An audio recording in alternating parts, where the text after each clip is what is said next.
Okay, third instalment. This time we're going to be looking at the Gasly incident where he smashes into the back of Yuki Tsunoda. Before that, we're going to just listen to a bit of audio with Crofty and Brundle describing the Antonelli move on Bortoleto.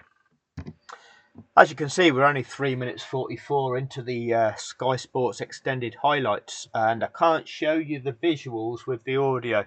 It will get blocked on copyright, so I have to do it this way. So let's have a listen.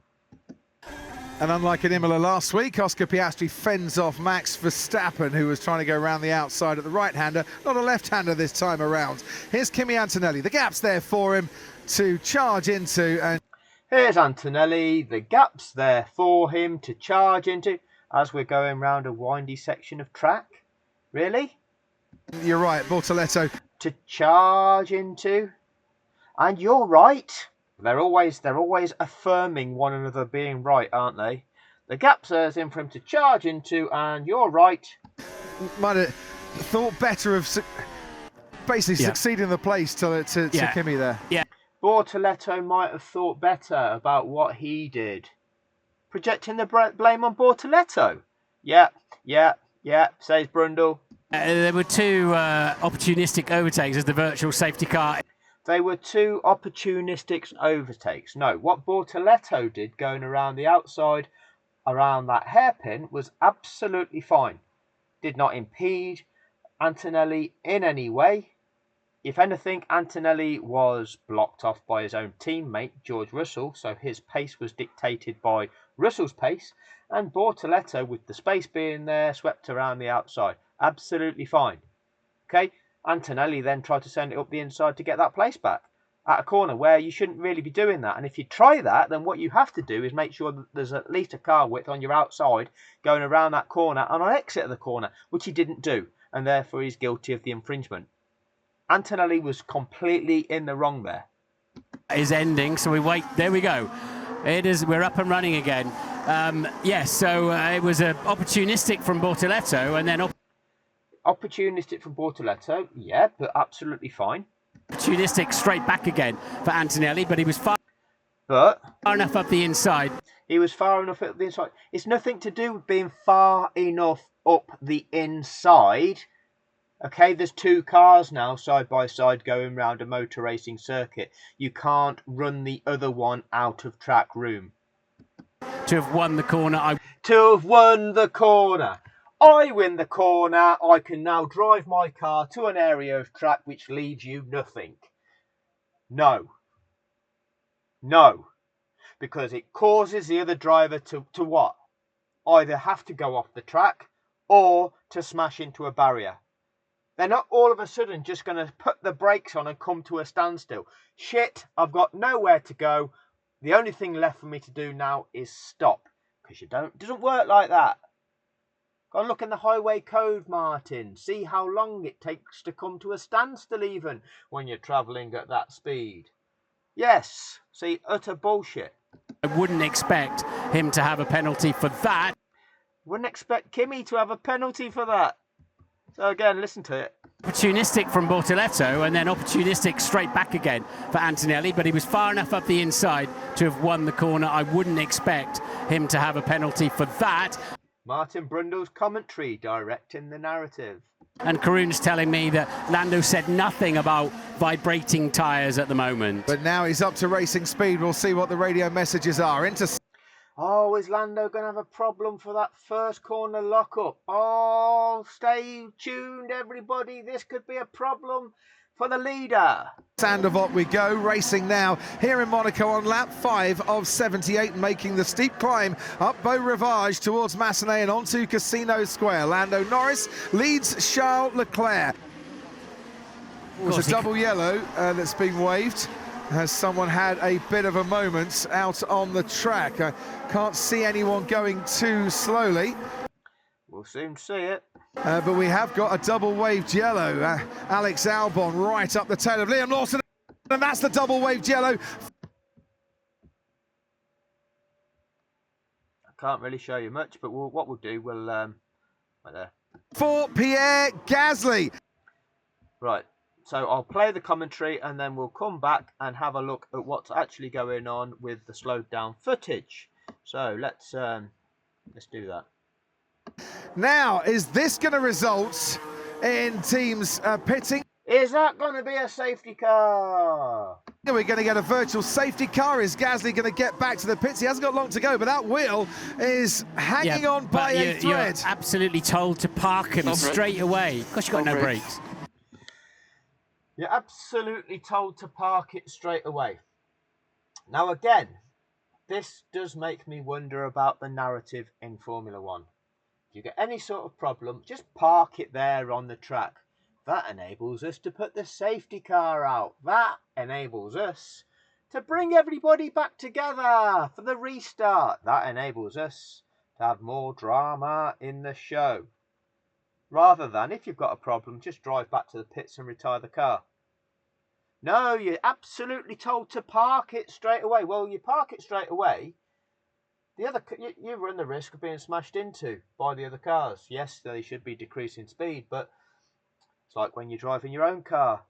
If you suffer a mechanical failure whilst you're driving, you have, on some roads, the hard shoulder in the UK, the area by the side of the road where you're supposed to have to pull onto. People die on those areas because it's highly dangerous. You're putting yourself on a Formula One track stationary. You're a sitting duck. You're relying on those around you not smashing into you and killing you. Oh, you're advised to park it straight away. How about get out the fucking way? Self-preservation. Okay?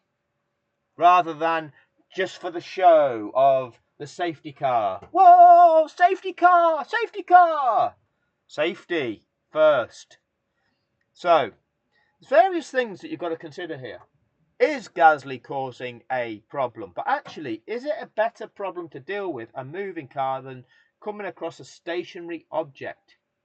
Is the speed of a collision going to be much different if he's moving? If he's stationary and you smash into it, the actual force of impact is going to be much, much less if he's travelling around at 40, 50 mile an hour and you rear end him. So it's safer, isn't it? Yes, you don't want him dragging debris around the track. No, you don't want that, I agree. But just parking it, especially parking it on the track, is just completely wrong. Anyway. You're obliged to park that straight away. So Gasly has hit the wall here. He's not going to park it. Gasly has hit the wall here. And what we also missed out was... to go, but that wheel is hanging on by a thread. You're absolutely told to park him straight away because you've got no brakes. Because you've got no brakes. That should be bullshit. The way that the braking circuits are designed is if one of the circuits failed, and when I say circuits, you've got front brakes and rear brakes, and they're designed so that if one of those circuits fails, the other circuit will still work. So as you can see, his front wheels are hanging off. He still should have rear brakes. And if it's not, there's a problem with their design. You should always have the ability for one of those braking circuits to be in operation. Unless obviously all four wheels come off your car and then you're stuffed, aren't you? But he's still got his rear wheels on the car. Then rear brakes should be working. You're obliged to park that straight away. So Gasly has hit the wall here. He's not going to park it straight away. He's going to turn right-handed and come into the pits. But how much debris has been dropped on the track as he made his way around the track? He went straight into the... Okay, you'd rather contend with debris at Monaco rather than come round one of them tight bends, okay, sheathed in Armco, so you've got nowhere to go, okay, and then happen up on a stationary Formula One car and smash into it. So it's best if the driver can get themselves out of the way as soon as possible. The back of Yuki Tsunoda, I'm being told. We'll get a replay. He's hit the wall there. Oh, he's gone into the back of Yuki Tsunoda, I'm being told. Play in a moment. That will be Pierre Gasly out of this race. So there'll be debris over about 500 metres. Debris everywhere. And this is big risk. There'll be debris over about 500 metres? Half a kilometre of debris, you think there, Martin? Are you sure? Somebody's done a diagram showing that area of the chicane, doing modifications to it, and it being about 80 metres. Where's your 500 metres? Big risk for a puncture for the leaders. And that was Max Verstappen on Oscar Piastri. He's all over the back of Is that Martin priming everybody? Oh, safety car, 500 metres. him out of the chicane. Yeah, because Ted, down to you. He can't stop. Gasly can't He can't stop, everybody. He can't stop. stop. He's had to be stopped by some other mechanics Oh, he can stop. because he's got no brakes. Okay, he's finally stopped in the pit lane. The drama. Whoa, he can't stop. Okay, how did he stop? Would that be he's got brakes? Or do you think just blokes just threw themselves into the way of the car? It's like on an aircraft carrier where they spring up this big net to stop the airplanes where they've got broken undercarriages. Who knows what happens in this crazy sport of Formula One? That was so dangerous. So dangerous. So what we saw going out on track is that Piastri was slowing down for the double yellow flags, which are one. That's for the next video, okay? So we'll deal with the Piastri thing next time. What we're going to do is go and look at the slow-mos. Right, so let's have a look at this car. This is where they've just announced double wave yellows. And this is what it is. It's Gasly. So let's actually have a look what's going on. Now, what we would have seen is this front wing come smashing off at that chicane when he's hit the back of Sonoda, hence why he's got no front wing. We can see his front wheels hanging off. And whilst I said this notion of debris being strewn over 500 metres of track, I was a bit premature in saying what I said there because we'll soon see what does happen. So let's have a look. So quarter speed, we can see what's going on here. Here's Pierre Gasly limping around the track. Bits of the car obviously striking the floor, hence the sparks coming up. But what you're going to see, if you pay attention to that front wheel, I'll see if I can stop it at the times where it's relevant. Keep your eye on that front wheel.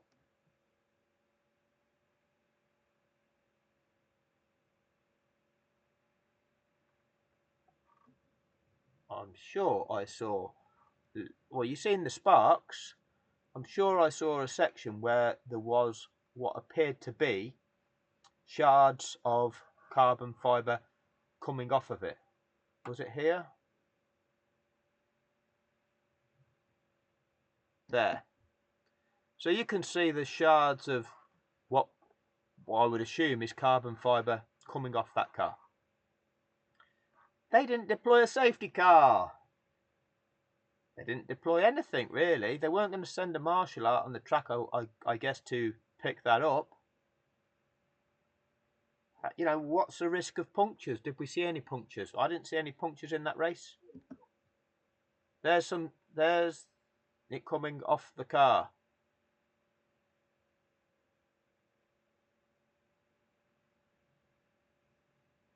I got no brakes.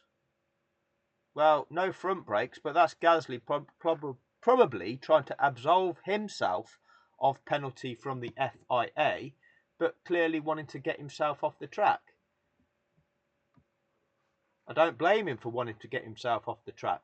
And if you can make it back to the pits, then great. But the idea of him losing all of his brakes because of that one front wheel, and that then causing him to have no rear brakes, I think that's a lie. And it shouldn't be that way. And again, where's the footage of drivers having to dive in his, mechanics having to dive in his way? Maybe if you've got the onboards of Gasly, we might see that. I've not seen that. I've not got access to that, unfortunately. All I've got is what they show us. This is Gasly coming into the pits.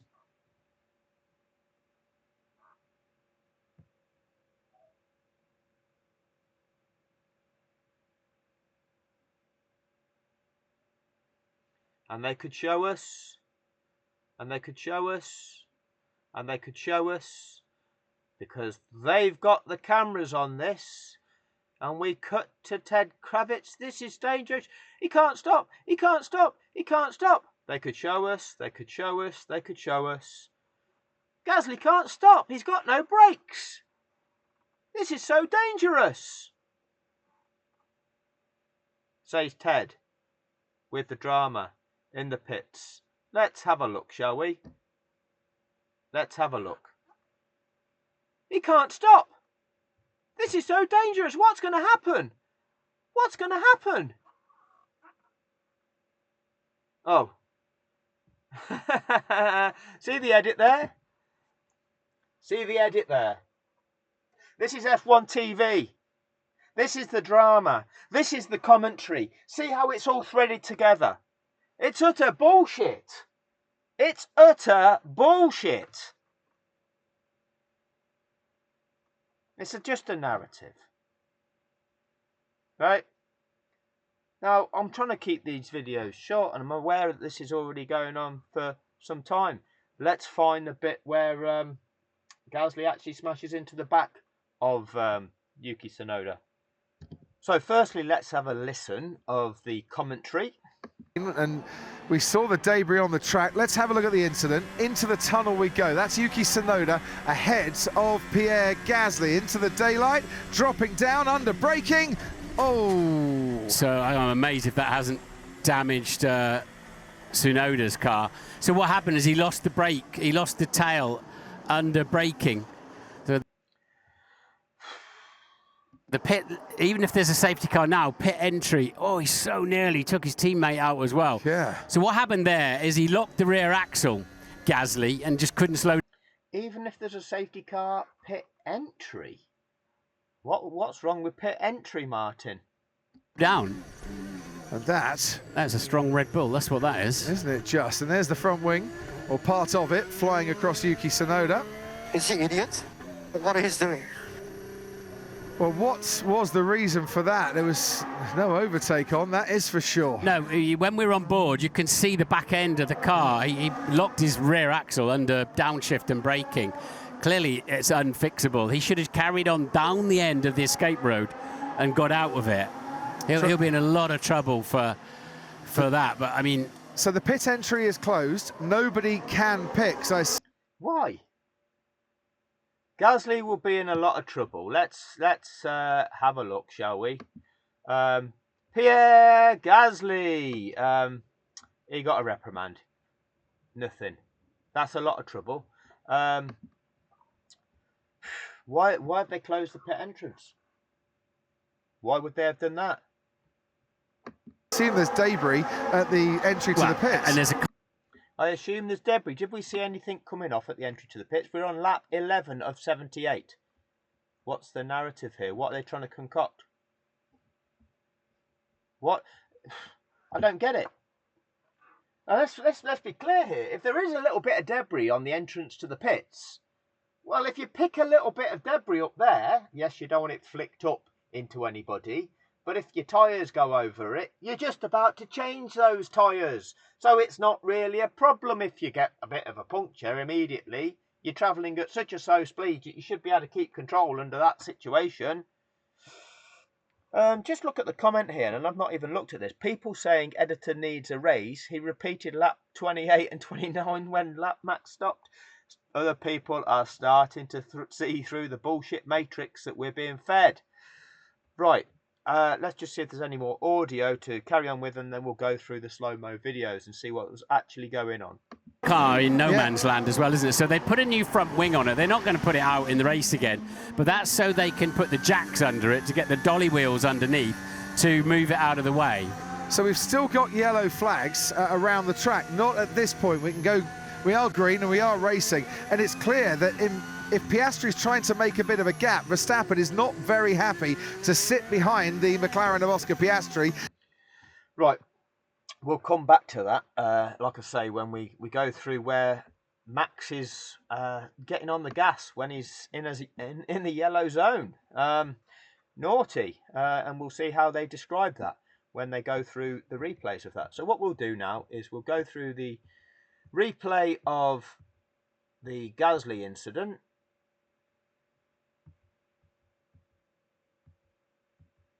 on board. Here it is, the replay. So this is the replay. I'm just going to, what we're going to do, we're going to go to the playback speed, bring it down to a quarter, knock the volume off, and we'll go through it. So let's have a look, shall we, from Pierre Gasly's perspective. So he's riding on board. You're into the dark. Your eyes are adjusting to the dark. Under the tunnel. Okay, you can see that light on your steering wheel.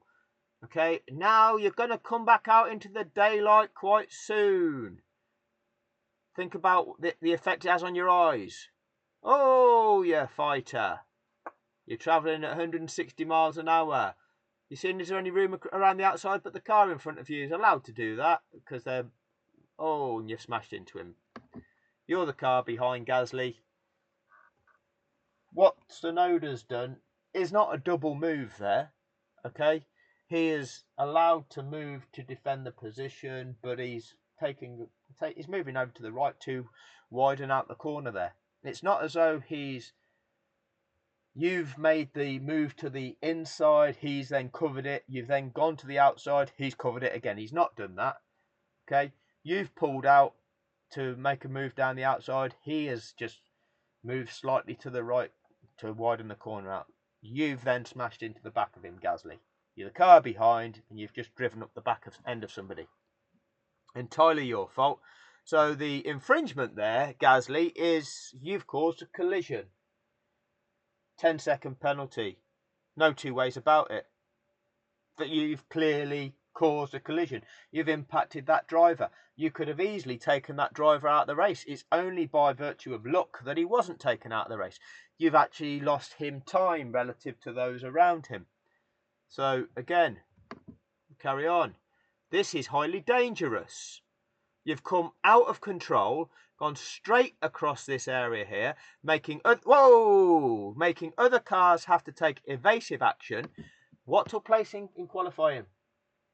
What did Lewis Hamilton get a 3-place grid drop for in qualifying? Was it as dangerous as that? No, it absolutely wasn't. Did he collide with anybody? Did it cause a collision? Did he impact somebody else's chances in that race? No, he didn't. Yes, Lewis Hamilton impacted Max's chances on that qualifying lap attempt. But ultimately, he did not destroy Max's chances in qualifying, because Max was still able to get through that section of qualifying. Didn't impact Max's chance of challenging for pole position of that race. Look at the penalty that Hamilton got. Look at the magnitude of this offence relative to that and what Gasly gets off with. Oh, just a warning. A reprimand.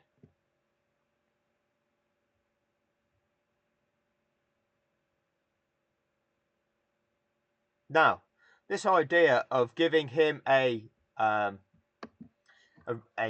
significant penalty for continuing around the track, I think that is wrong anyway. I believe if you can make it back to the pits, it's better. It doesn't interfere with the race. But they want the safety car deployments. They want the addition of the increase of drama. So again, look at what we're seeing here. 2 Mercedes. There's an Alpine. Camera's following this action rather than... That's an Aston. So we're actually missing the point of impact. Impact happened. Gasly's there flying across there with a wheel off his car. Front wing goes. His teammate, rear wing, nearly collects the Aston. Could have easily caused a puncture on that Aston. Other Alpine has to take evasive action. And fair play to Gasly. He takes it off the racing line. On board now with Yuki. Look at that. Now again, the the way the camera picks up the change of light is different to the way the human eye will pick up the change of light, but you're still having to contend with, as a driver, that difference in light intensity. And when you're trying to drive at 160 miles an hour and have your eyes adjust to that is dangerous. That's something that there should be a major consideration as to why they're even having events at Monaco.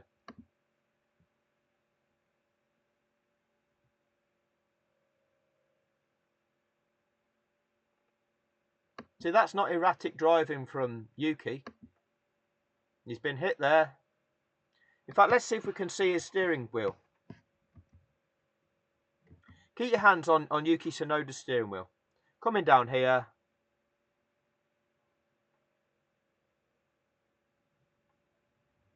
See that adjustment he's just had to make? It's because he's been hit.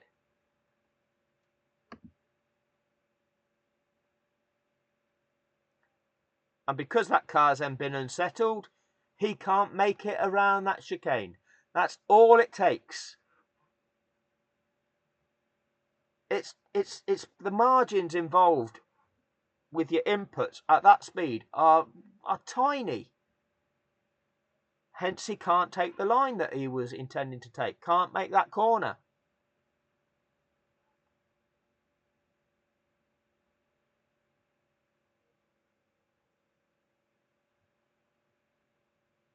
Clear infringement, clearly causing a collision, and just a reprimand. Now these stewards just aren't fit for purpose.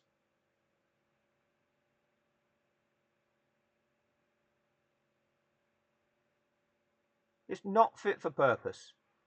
It's absolutely ridiculous.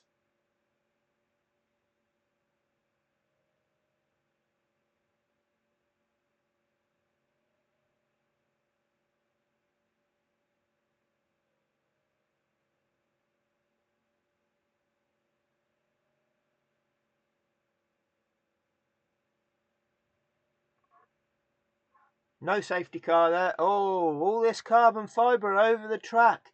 That could cause a puncture, they tell us. And yet, nobody did anything about it. No safety car. We'll close the pit entrance. Hang on a minute.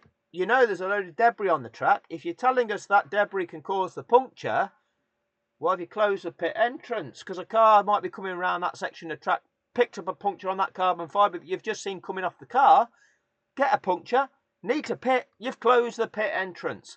What are you doing, the FIA? What are you doing? This shower of shit is not fit for purpose. They're an absolute shower of shit. Oh, Gasly's got no brakes. He's got no brakes. Oh, this is really dangerous. Oh, cut away to something else. The whole fucking thing is a cut and paste job of drama, manipulation, diversion. Keep you excited, kiddies, though. This is nice, isn't it? This is really exciting for you all. Right, that'll do on this one. Thank you for your time.